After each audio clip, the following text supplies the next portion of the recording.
early. Year of birth, 1822. And can read. Yes, he can read. Yes, he could write. Take notice of where this particular census enumeration was listing these people. Wait a minute. Central State Hospital. How do we have a Central State in Petersburg? Isn't that a mental hospital? It is. It is a mental hospital. Yeah. That's what I thought. He was a patient at the hospital. He was. In the mental hospital, in the Correct. mental ward. Wow. Golden Globe-nominated actor, director, and producer Blair Underwood first became a household name for his portrayal of charismatic attorney Jonathan Rollins on the celebrated NBC drama L.A. Law. Throughout his 25-year career, Blair has highlighted important African-American issues through his work with charitable organizations and by the roles he chooses. He is a 5-time winner of the coveted NAACP Image Award.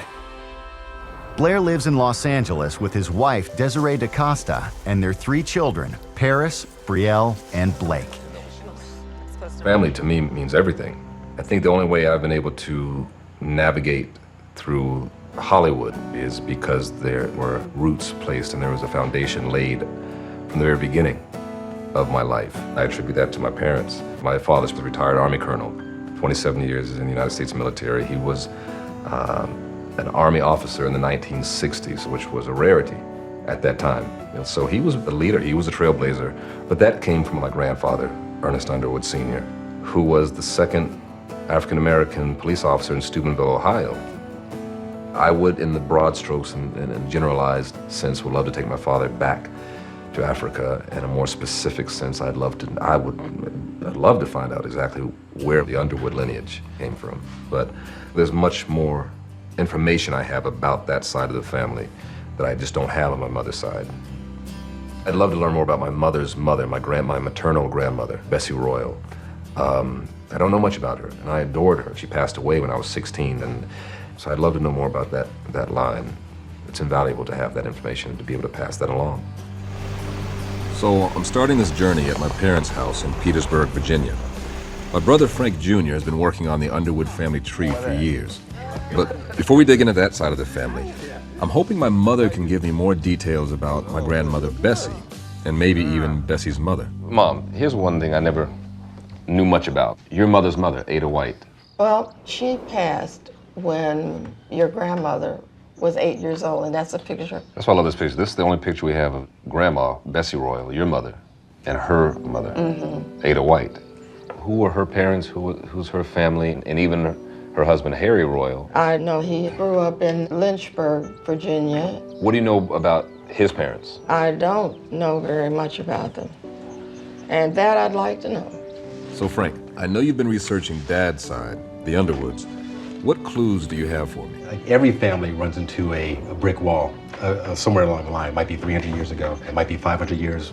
But as African Americans, we run into a wall just about 150 years ago because we were slaves. So prior to the emancipation of slavery, there's very few records besides our own family records. And that's where we hit the brick wall. But the great thing about science and technology today is that we can break through that brick wall.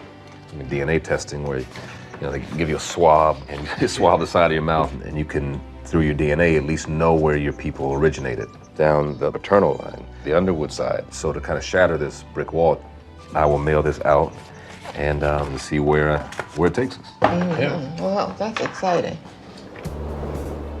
While I'm waiting for the results of my DNA test for the Underwood side of the family, I'm going to see what I can find about my mother's grandparents, Harry Royal and Ada Bell White. I know the Royals lived in Lynchburg, and those records are kept in the state capitol in Richmond, 25 miles north of my parents' house.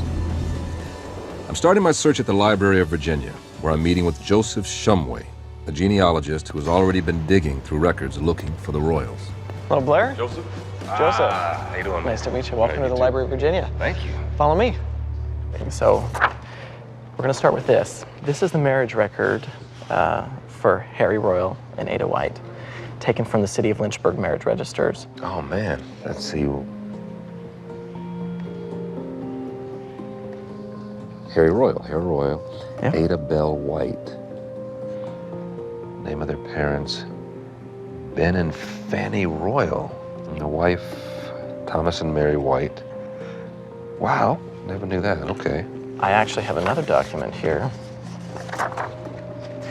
This is actually the marriage record for Harry's parents, Benjamin and Fanny. So let's see, husband, Ben Royal, wife, Fanny Early. Fanny Early. So my great-grandmother, Ada Bell White's parents are Thomas and Mary White. And my great-grandfather, Harry Royal's parents, are Benjamin Royal and Fanny Early. Then Joseph shows me Fanny's marriage record, which tells me her parents are Maria and Sonny Early. So with this information, I've done some looking around, found some interesting things on the Early family in particular that I want to have a look at with you. I've actually looked at Sonny Early in a few of the United States federal census records. This is the census for 1900. Let's see, Early. Oh, it's spelled differently. S-A-U-N-E-Y. Yeah, there you go. Sonny Early. Looks like Right. a C. Okay, Sonny Early. Year of birth, 1822. And can read. Yes, he can read. Yes, he could write. Take notice of where this particular census enumeration was listing these people. Wait a minute. Central State Hospital. I think we have a Central State in Petersburg. Isn't that a mental hospital? It is. It is a mental hospital. Yeah. That's what I thought. He was a patient at the hospital. He was. In the mental hospital. In the mental Right. ward. Wow. Blair Underwood is in Richmond, Virginia, on a journey into his mother's family history. He's just learned that his 3 times great-grandfather, Sonny Early, was in a mental institution in 1900 at the age of 78. The Central State Hospital was actually an all-black institution. It was the first one established just a few years after the Civil War. Wow. Wow. Do we know why he was there? Or do we... This census document doesn't give us any particular indication. This is fascinating. So he's in the mental hospital in 1900, but what about the census before that? That might give me an idea of when he was committed. Now, the censuses were enumerated every 10 years. 1890, actually, the census was burned in a fire. So we have to jump to 1880 to get our next snapshot. Sonny Early, black, male, 56 years old, which coincides 20 years earlier, laborer, farmer. So he wasn't in the institution in 1880. We're going to step back 10 more years now. Oh, good. To 1870. Okay, so 10 years earlier, Sonny Early. He's age 45, 43? 45. 45. He was a blacksmith, so he's a blacksmith then. Blacksmith at that time, it was a specialized trade. He's not just working as a farm laborer like we see him in 1880. The next logical step would be to search in the 1860 U.S. federal census for a person. However, the 1860 census, because it was enumerated during the time of slavery, only enumerated free blacks in the general population schedule. Okay. And I've actually already had a look at the 1860 census, have not been able to find Sonny Early, which seems to suggest that he was a slave at that time. Yeah, it wasn't free, yeah. Right. Okay.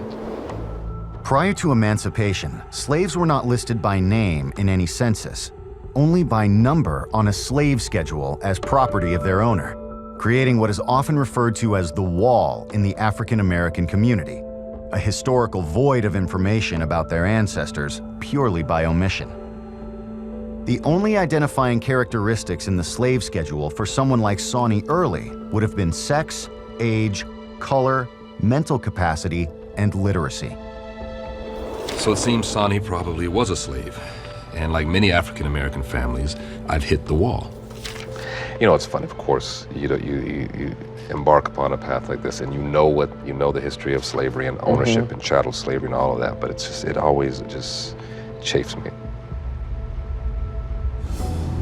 Well, it's clear that my 3 times great-grandfather, Sonny, was in a significant decline over a 30-year period. In 1870, he was a highly valued blacksmith. But just 10 years later, in 1880, he was a farm worker. And then, by 1900, Sonny was institutionalized. So what happened between 1880 and 1900 that landed him in a mental hospital? I'm on my way to visit historian Dan Fountain at the Jones Memorial Library in Lynchburg. He's been searching local records for me, looking for more information about Sonny's life during the late 1800s. There's a lot of things that we can find out about Sawney that are here in newspapers, and it'll take a little bit of time, and we're going to find some. We found a good bit about your great-great-great-grandfather. Nice. Let's take a little look at the reel here. Slide this on. All right, so we're looking for January 12th. January 12th, what year are we talking about? 1876. 76. So it's 11 years after the Civil War. He's a free man. He is a free man at this point. And Sawney, early. Okay. I see something here. Sawney early in limbo. It'll be remembered that this pestiferous darky, Dan, pestiferous darky? they're not speaking kindly. That's right. At all. All right. It will be remembered that this pestiferous darky, who claims to be the second Jesus, some time ago stole, skinned, and salted down a valuable cow belonging to Mr. R.M. Chambers. That gentleman, upon attempting to interview Sawney in relation to the matter, found that the latter had declared war, unfurled his red banner, and loaded his blunderbuss It's a form of weapon. for the protection of the beef, the cow. The interview culminated in Sawney's attempting to shoot Mr. Chambers and in having a load of shot lodged in his own face. Wow, Sawney! But to the disgust of the general public, he recovered and boldly proclaimed that he would in future steal as many cows as he chose, for experience had taught him that no man could kill him. He was committed to jail at liberty for safekeeping until the next term of the court, when he would be tried for stealing the cow and also for a murderous assault upon Mr. Chambers. Murderous assault. Yes. But there are other instances we need to take a peek at. Okay. This is the Lynchburg Daily Virginian. An eccentric character comes to grief, shot for cow stealing. On our streets is occasionally seen an eccentric character wearing badges and Kabbalistic signs on his hat and coat, and giving utterance to various incoherent prophecies and predictions. This is Sawney Early, a Negro religious enthusiast or lunatic who professes to believe himself the second Jesus. Wow. So this is being 1875, right? So he was already self-professed Messiah, and then he gets shot in the jaw. Well, he was quite the character, wasn't he? Sawney Early. He certainly was noticed by this community. Here we have Sawney's making bigger news. He's making bigger news. You're making me nervous here, Dan. Sorry. Blair Underwood is in Lynchburg, Virginia at the Jones Memorial Library, trying to find out why his 3 times great-grandfather went from a highly skilled blacksmith to a mental institution 30 years later.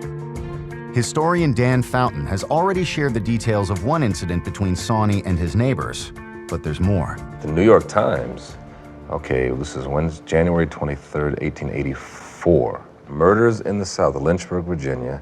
Charles Tardy, a farmer residing near here, yesterday shot and killed a Negro named Sawney Early, an ex-convict.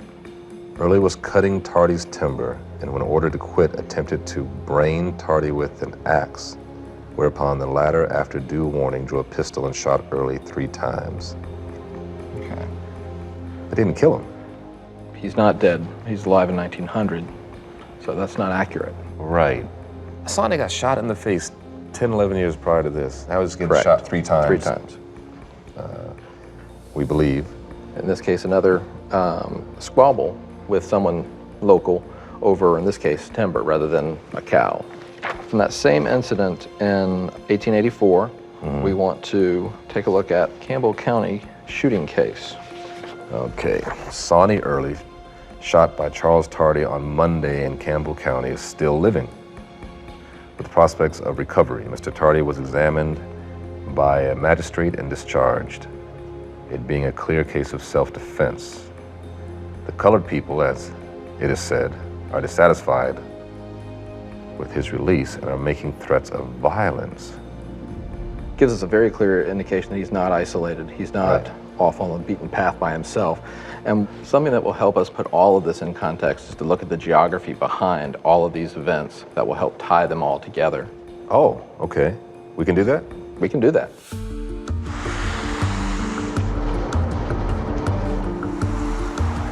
This has been quite the revelation, just reading these news accounts, because he's a more complicated, complex individual than I initially thought. I see an image of Sawney emerging very much along the lines of a conjurer. A what? A conjurer.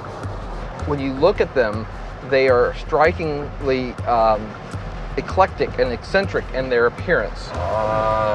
Many conjurers wore things such as unusual clothing, fashioning crowns with shiny materials often on their heads. So the article talked about the hat and the Kabbalistic signs. Right. And so the imagery of Sawney fits that perfectly. Conjurers came from West African tradition and served a vital purpose in most slave communities. They negotiated the boundary between spirits and humans, offering their followers healing powers and protection from an overseer or slave master. Conjurers were seen as leaders in the African American community, and because of this power, the white population viewed conjurers as a threat. Dan and I are visiting the site where Sawney lived and where his conflicts with R.M. Chambers and Charles Tardy took place. This would have been where Sawney lived. Really? And if you'll take a look at this map, this is where their conflicts take place. You may notice and recognize the first name to the left, Chambers. Yeah. We know from the records that Chambers and Armistead are new arrivals to the area. They come in after the Civil War and have purchased this land and take up residence here. Mr. Armistead had asked Hardy to intervene and stop Sawney from cutting the lumber. Right. These are newcomers. Right. Now, this is a copy of the Bedford County deposition that describes the cow incident with Chambers. In the county of Bedford, S.A. Early did state to him that he had shot one of R.M. Chamber cattle, crippling the same, and that he, S.A. Early, would shoot R.M. Chambers' cattle again if he did not keep them out of his corn. According to this account from a white man, Mr. Moorman, who was the landlord in which Sawney lived, he's telling us the cow has come into Sawney's corn. Well, that's his sustenance. That's his food. If the cow kills his corn, he's killing his family. And so the story of the cow takes on a very different tone. Right, If you don't have corn, your kids don't eat. You don't eat. So he has a justifiable reason to be indignant. Absolutely. Coupled with the fact that he was a conjurer Absolutely. who believed you couldn't touch him anyway. And he was above it all. And he had some evidence to the fact that he could He'd been survive shot anything that 4 times they at throw least, at him. Indeed. Once in the face and 3 other times, we don't know where. That's right. He's a strong man. A very strong man. My mind is swimming. I think of the type of character that he must have been. I think of the internal strength and fortitude. I think of that maverick of sorts that thinks outside the box and lives, by his own credo. Sawney is, from what I see, is a man who could not be broken. I'll never know for sure why Sawney ended up in a mental hospital, but he was shot 4 times defending his rights and was clearly never going to give up. So, for his white neighbors, maybe the easiest way to get rid of him was to commit him to a mental hospital. I see my 3 times great-grandfather, someone who was connected to the spirit world and was a leader amongst people and was well known in the community, who was a colorful character, as actors are known to be. I find great solace in that. So I'm very, very proud to know that I have a great-great-great-grandfather named Sawney Early, who many thought was crazy and was obviously much more than they could have ever imagined. Now that I know the dramatic story of Sawney Early, I'm shifting my focus to another branch of my mom's family tree. Since I found Sawney through my maternal great-grandfather, Harry Royal, I'd like to learn as much as I can about Harry's wife, Ada Bell White. From her marriage record, I know Ada's parents were Thomas and Mary White. I'm heading back to Lynchburg to reconnect with Joseph Shumway. I'm curious to see what clues he's been able to find out about this side of my family tree. Blair Underwood is in Virginia, researching another branch of his mother's lineage. I'm back in Lynchburg with Joseph Shumway, who has been researching the White family for me. I understand you have information about Ada White, who's married to Harry Royal. I was able to locate a death certificate for her mother, Mary White. She died here in Lynchburg in 1917. County of Campbell, Lynchburg, born in 1862. father was Delaware Scott. That's new information, I believe. So what I'd like to do now that we have this name is see if we can identify Delaware Scott and his family in the U.S. federal censuses. So we're here at Ancestry.com. In the location, let's type in Campbell County, Virginia. Let's see, hold on a second. Let me see. Yeah. Easier. I like to always check the 1860 census just in case we do get lucky and find an African-American ancestor in that census. Click on here. Uh-huh. Are we gonna hit that wall again? We might hit the wall again.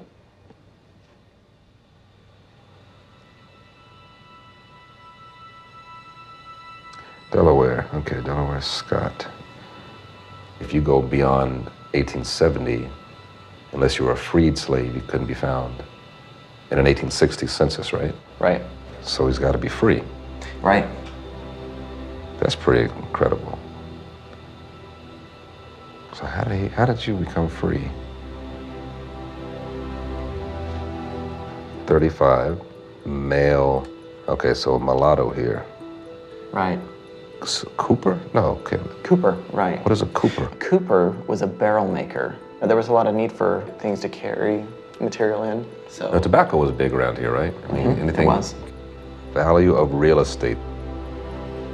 So wait a minute, so he's 800. Oh, his real estate. He owns real estate. He owns real estate, so he was a property owner in Right. 1860. Right. So these are all Scotts. Right. Julia A. Scott, William Scott. He's 35. And this Judith woman, she's 67, her last name's Scott. Judith, so it's probably Delaware's mother. Possibly. Possibly. I am loving this ride. Okay. It's really incredible to learn that my 3 times great-grandfather, Delaware Scott, was a free black man before the end of slavery and was a landowner to boot. Now I'm very curious. How did Delaware Scott and his mother Judith, who was also listed in the 1860 census, become free? To get some of my questions answered, Joseph suggested I head back to Richmond and meet with historian Dr. Eva Shepard-Wolf. This is a register of free Negroes.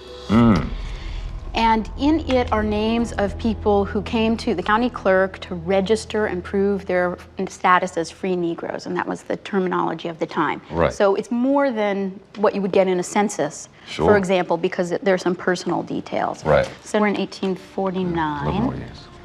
Delaware Scott, son of Judith Scott, dark mulatto, 26 years old, 5 feet 11 inches high, which is my height, born free. He was born free. Yeah. How is that possible? Well, so we know he was born free in the 1820s, which means his mother had to be free. Is that a foregone conclusion? That's a foregone conclusion, Okay. because your status comes from your mother. Ah, that's very cool. Yeah.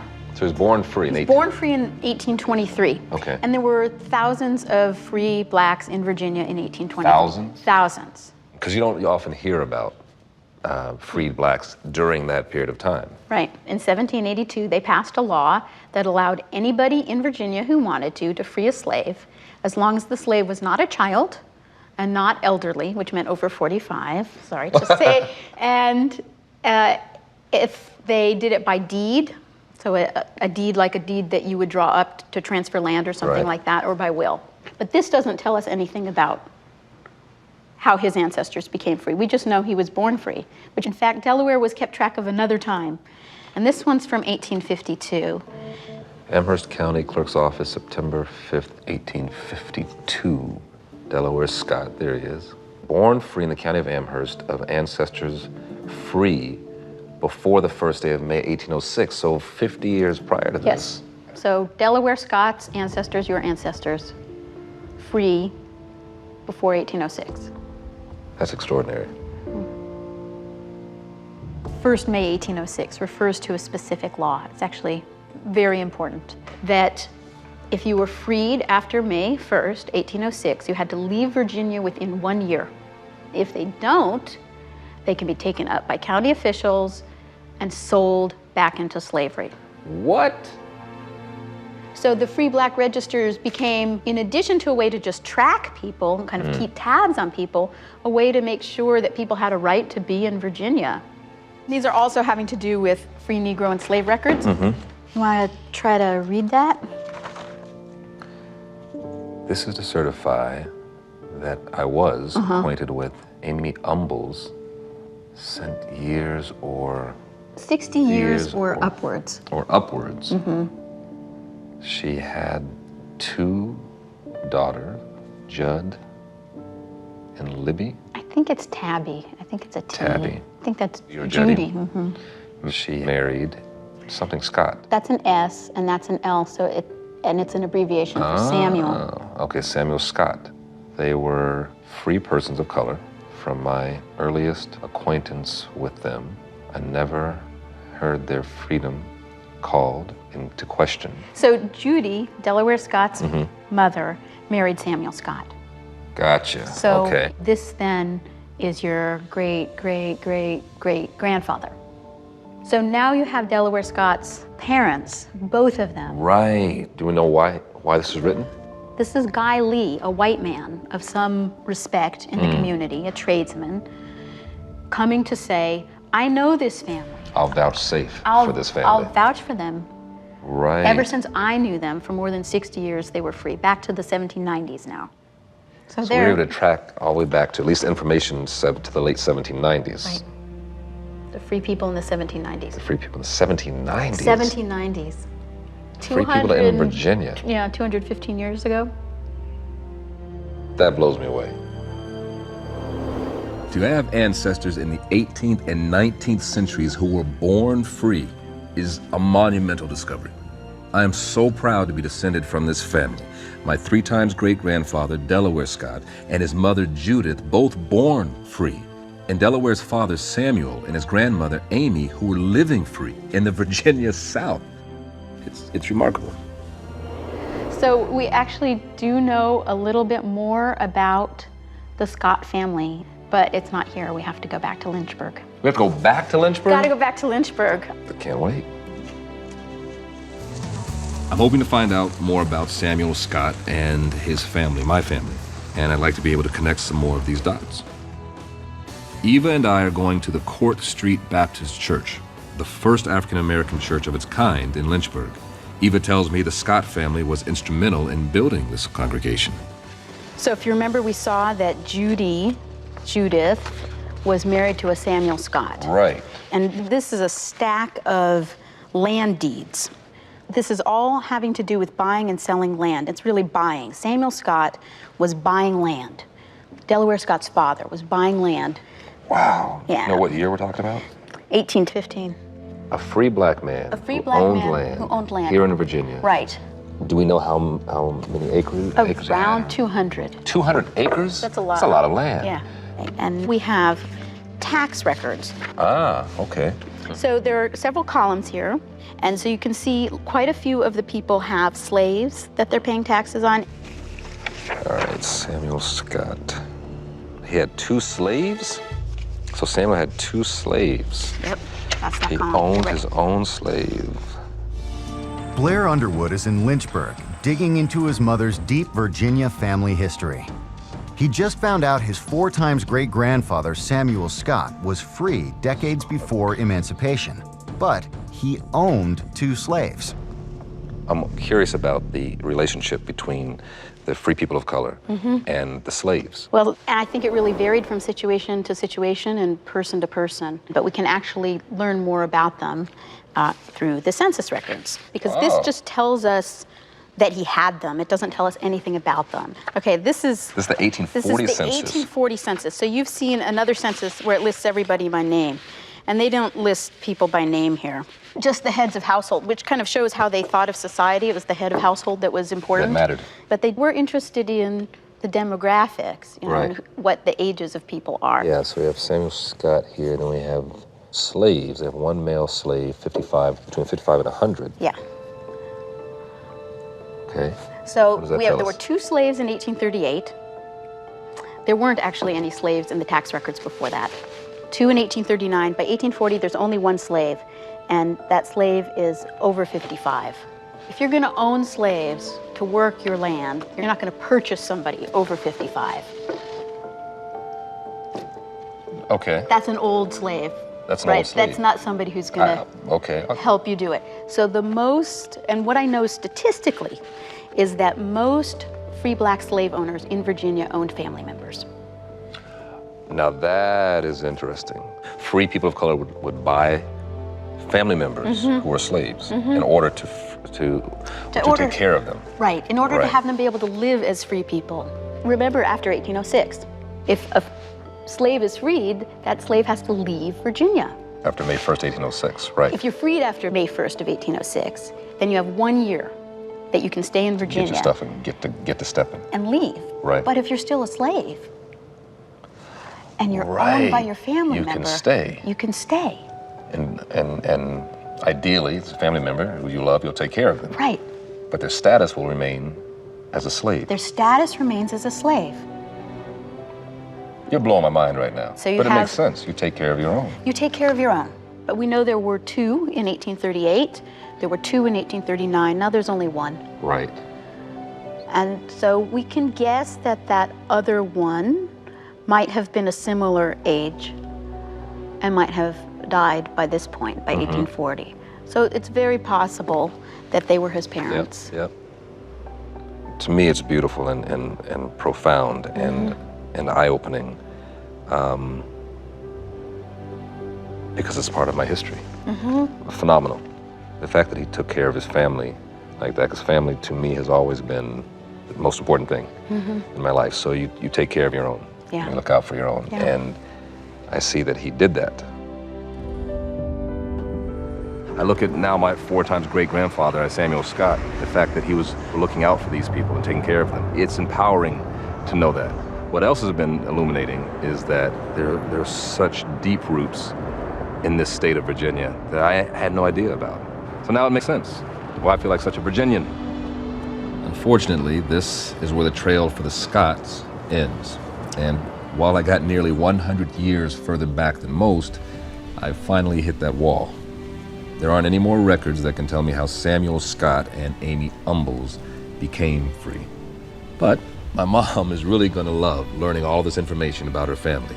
And on my dad's side, I just got word that the results of my DNA test are in.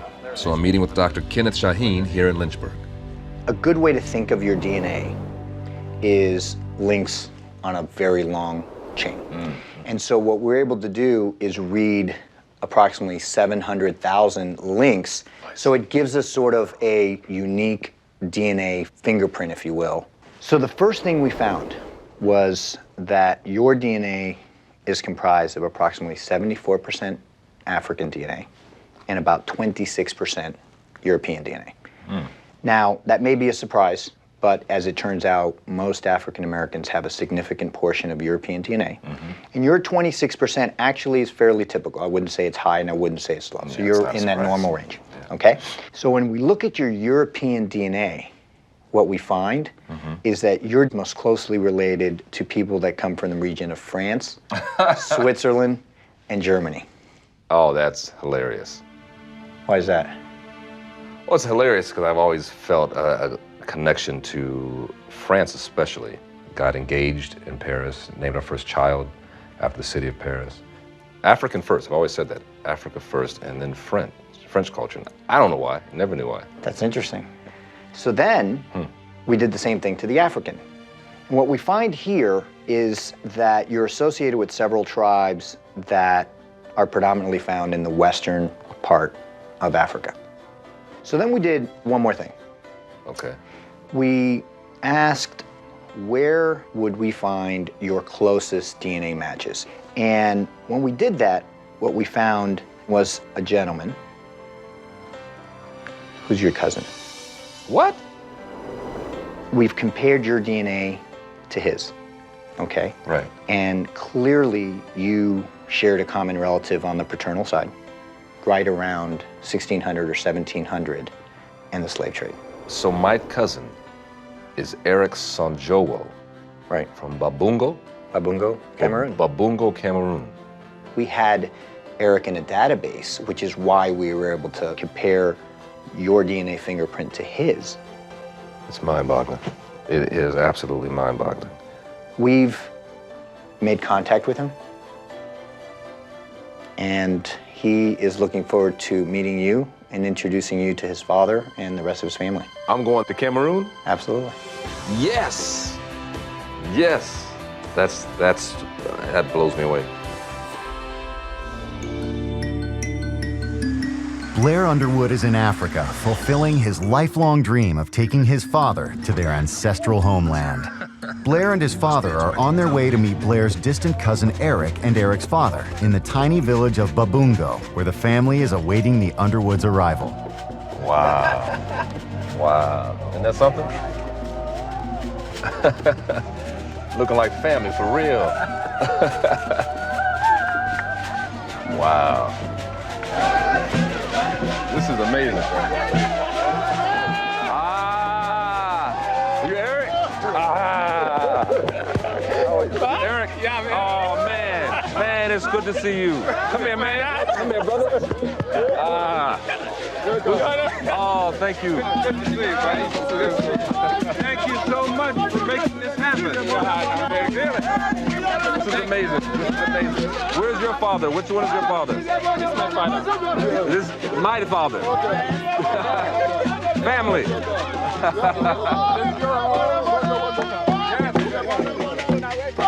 Who is Eric? We cannot thank you enough for making all of this possible. Let me tell you why it's special for us. Because we know in America that we were separated from you as a family. And we always in America, there's a void because we were forced migration to America. Okay. And our families were separated. Do you know anything about that in terms of your ancestors when they may have left this country? Well, I think the transatlantic slave trade that a lot of Africans to the United States and other parts of the world. It was a very inhuman trade, and it wasn't documented because nobody wanted to have his or her name kept on record. And then it is very difficult to trace where those people come from because slaves were collected from all over Cameroon. What made you take the DNA test in the first place? It was in 2005. Yeah, one girl came towards me and said that there is a test going on. Black people there in America are trying to trace their family back. Oh, that's what they said to you? Yeah, she said to me. But when they called me and they told me the thing, I was very shocked because I never expected anything from it. It's been quite a long time. Well, today is that day. Today is that day. And because of you, we come full circle and we reunite with a family, with you. Yeah. So that is an honor, and that's very humbling to us. Yes. We have a large family in the United States, and we've been there for quite a while, but we never had a connection to Africa. Okay. And you make that connection for us, and it's reality. So I cannot say how strongly I feel about that. Maybe someday you can come and visit us and the family members, and to grow as family. We wanted to give you a picture of our family in America, which is your family. So you know what they look like. So hopefully when you come to America, or any of you, you'll meet them, or when I bring them back here. Either way. You know what I'm saying?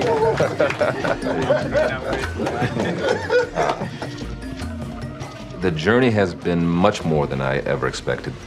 I've learned so much. I always knew I was from Virginia, but I uncovered people like Sonny Early and Samuel Scott, a free man of color.